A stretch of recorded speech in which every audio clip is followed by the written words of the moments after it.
science project now, right? This thing is being proven out at scale in production use cases across a number of different verticals and delivering real value for the people who use it. So just a few vignettes of folks using it, and some of them will be here today and tomorrow, which you can actually hear from first person. Verizon looking at monitoring, optimizing, and planning around their network. They've been one of our oldest customers. It's been a real pleasure to work with them. Thank you, Verizon, for those of you here in the audience. Skyhook found our platform, and they do retail and advertising-based location insights, and they found that our platform could scale and give speed at scale in a way nothing else could. And so they're getting tremendous value, and I think Rich is here, hopefully in the audience, and will be speaking as well. Hey, Rich. Thanks for coming.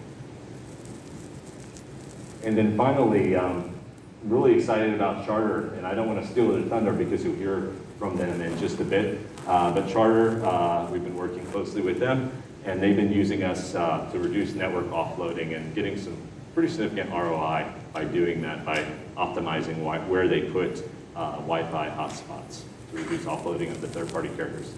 And you'll hear shortly, actually, from Jared Ritter, who's actually going to be coming up on stage in this keynote. So it all started with this idea that we could leverage the massive parallelism and power of GPUs, and specifically here I should say NVIDIA GPUs, as the leading innovators in this space. Not only just the fast computations, but the massive memory bandwidth they had, as well as the data rendering pipeline, right, which is typically used for gaming, but as many of you know, we make good use for powering granular visualization at scale. And so we started working, right, and we started building a stack, right? I want to say that we deeply believe in the ecosystem, absolutely, and you'll see a lot of the work we're doing tying in with Arrow, with the PyData stack, with being able to pull data in from Kafka and other sources. But we did feel that, to make this truly a differentiated experience for our users, we had to go a little bit vertical, right? So we started with a database, OmniSciDB, formerly MapD Core, basically leveraging the parallelism of modern hardware to deliver orders of magnitude speedups over other systems, right? And it's not just the hardware, right? It's all the things we do in the software. It's the JIT compilation engine that we use to compile our queries. It's how we keep data close to the compute, whether on GPU or CPU. It's also how we do optimized group by and joins, right? So it's a number of things. If you ask anybody, any of our engineers, you'll know that we're obsessed with performance, right? That is our bread and butter and our reason for existence. And so something about starting with fast hardware leads you to take those optimizations path that sane people probably wouldn't normally do. And we still have a ways to go. It's not perfect, but we're making significant progress there, which I'll talk about in a bit. So OmniSciDB, but we never set out to build just a SQL engine, right? Yes, OmniSciDB, a fast SQL engine, is useful in itself in many cases, but actually people often use SQL to power apps, to power BI, to power data science workflows, right? And so the next logical step was to be able to harness all this power. If we couldn't see the data, right? If we could run queries in milliseconds, but we couldn't do anything with it, I think the value would be much diminished. And so we built a rendering stack in chip, in the same platform. So if you want to actually see billions of records, billions of points, hundreds of millions of lines of polygons, potentially down the path, graph data and other data, right? You couldn't do this by pushing the output of OmniSci to Tableau, right? So we had to build a rendering engine. We actually were lucky enough to get, I think we have 3 really killer engineers from Industrial Light and Magic on board, right? And they're doing tremendous work. We have a lot of innovations coming on the render side. And then finally, right, something that kind of brings it all together, that converges everything, is Immerse, right? We're not religious about it. People use Tableau on top of our platform. People use Esri, all great things. But Immerse is really where we get the gestalt of OmniSci, in the sense that we can work hand in glove with our backend, almost like the old iPhone, right? So you got the hardware and software. You can do a lot of optimizations. You can run the right queries. We can use our rendering stack. And plus, because we know that we have a fast backend, we allow people to hammer the crap out of OmniSciDB, and so that they can actually leverage all that speed and brush effortlessly and see things change in real time in a way that a conventional BI platform, they would fear to try, they'd fear to do that.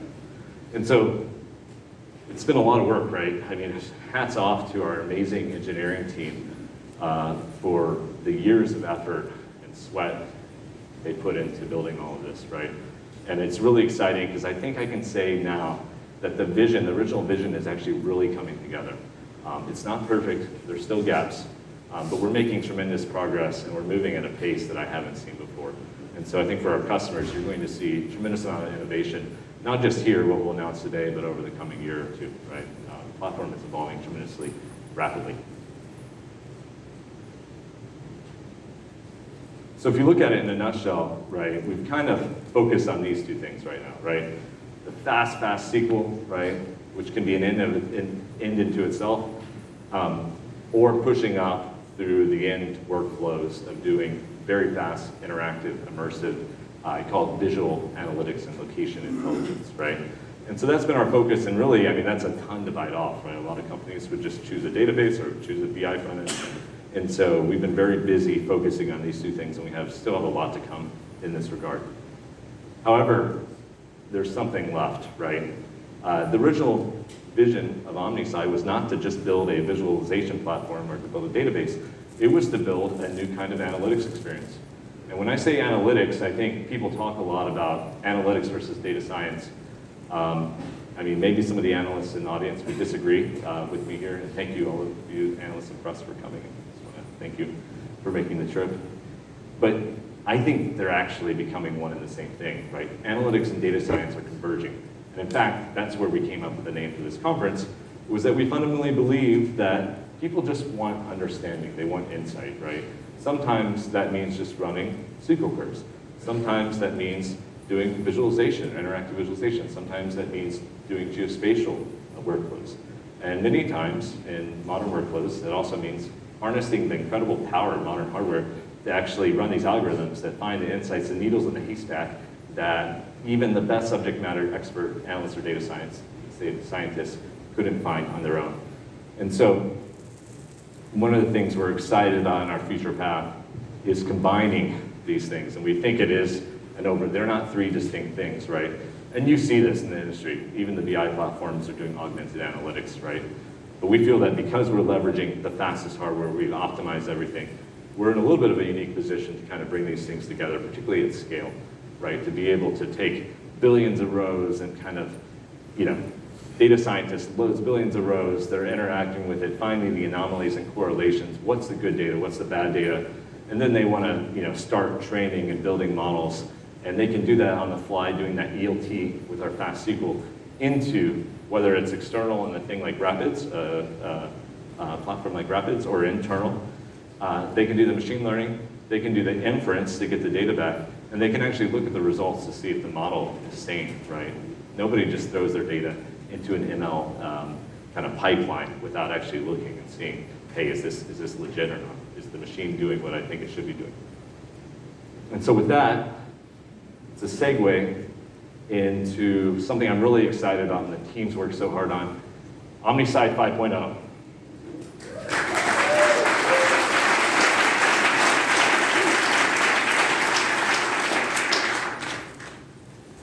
So this has been a long time in the coming, right? And we're announcing it today. It will be available this month, right?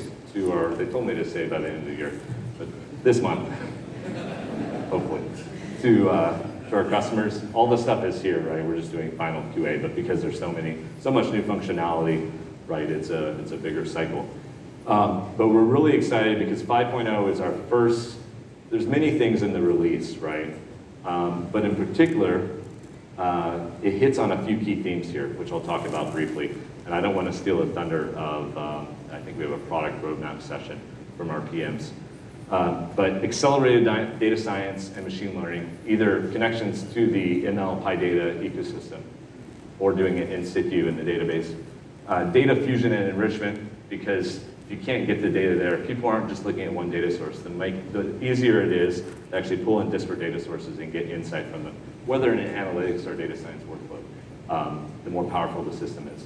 And then finally, our bread and butter, right, performance at scale, right? We're not